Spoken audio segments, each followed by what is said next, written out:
Thank you, Dr. Abkarian. I wanted to thank the committee for the privilege of the podium. My task today was to talk a little bit about a so-called hybrid approach.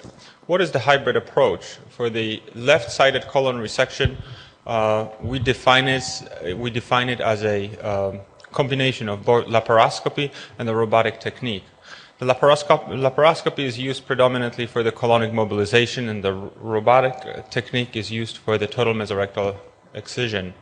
Why do we do that? And this is mostly because we find that laparoscopy for the colon surgery is actually faster and it's easier. It allows pretty fast access to 2 quadrants of the abdomen where the colon has to be detached from the retroperitoneum.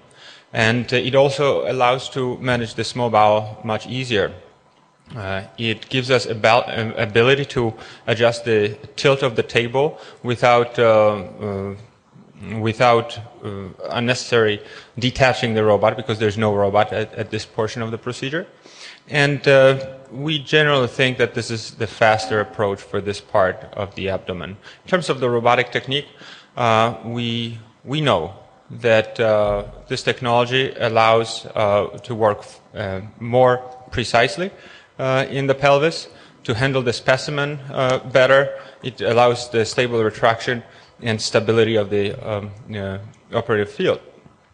We everybody has its own technique. This is our approach. As you could see, the robotic arms are used in the fan-like distribution to address the pelvis. There's 2 accessory ports that are 5 millimeters.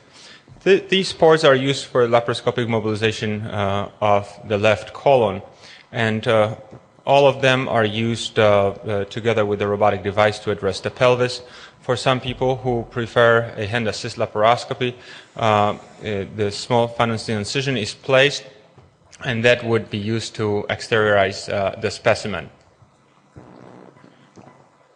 We start with a varus needle placed through the umbilicus. However, the robotic port placement is not the most important thing is that the camera very often is not going through the umbilicus.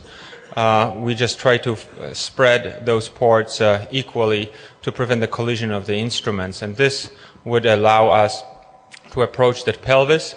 So the robotic device will be applied, but before we do that, the colon is mobilized in the standard fashion. As you could see, those two surgeons operating with 4 instruments, 3 instruments plus the camera.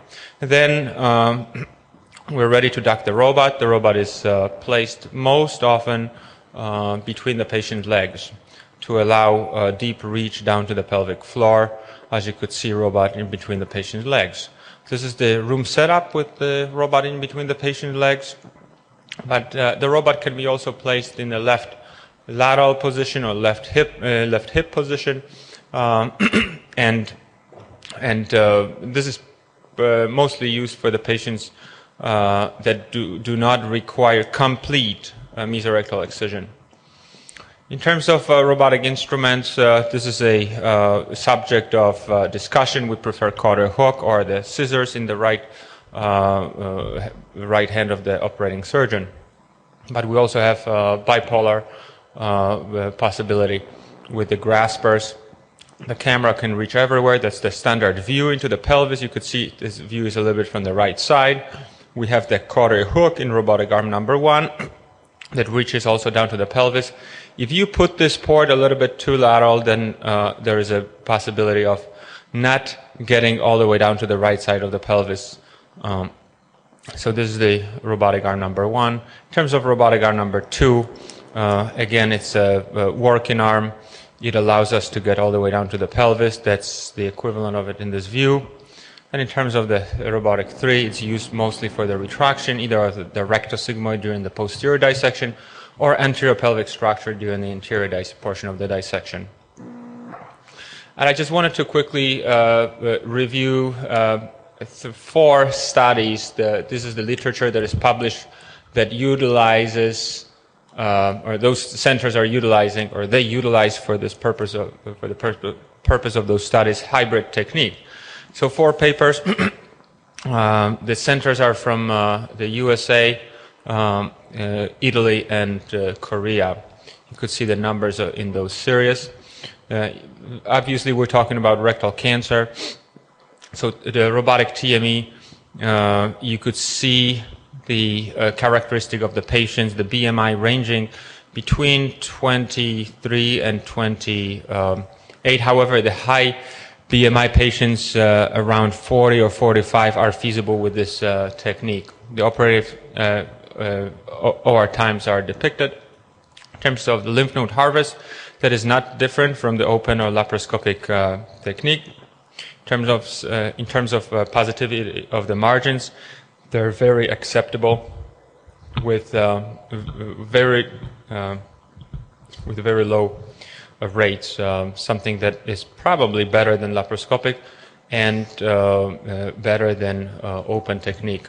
In terms of conversion rates, those centers reported low conversion rate, and the most important finding is a high BMI that sometimes, or the inability to retract the small bowel from the pelvis. Now, as you notice at the bottom, I highlighted this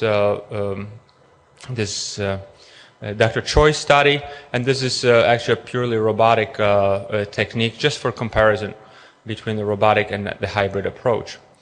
In terms of anastomotic leaks, the rates are very acceptable. And finally, this slide summarizes the outcomes in terms of oncologic outcomes. Looking at the local recurrence, it's very low comparing to the laparoscopic, I would say, gold standard, which was the classic study. As you could see, the highest local recurrence is 2.3 versus 9.7 in the laparoscopic group. In terms of the distant recurrences, actually distant, which is metastasis, again as depicted, and the follow-up periods are presented. So, ladies and gentlemen, in summary, I would like to state that the hybrid approach combines advantages of both robotic and laparoscopic techniques. It's essentially utilizing the best of two worlds, and it seems to be faster than completely robotic approach, especially in obese and large individuals. Thank you.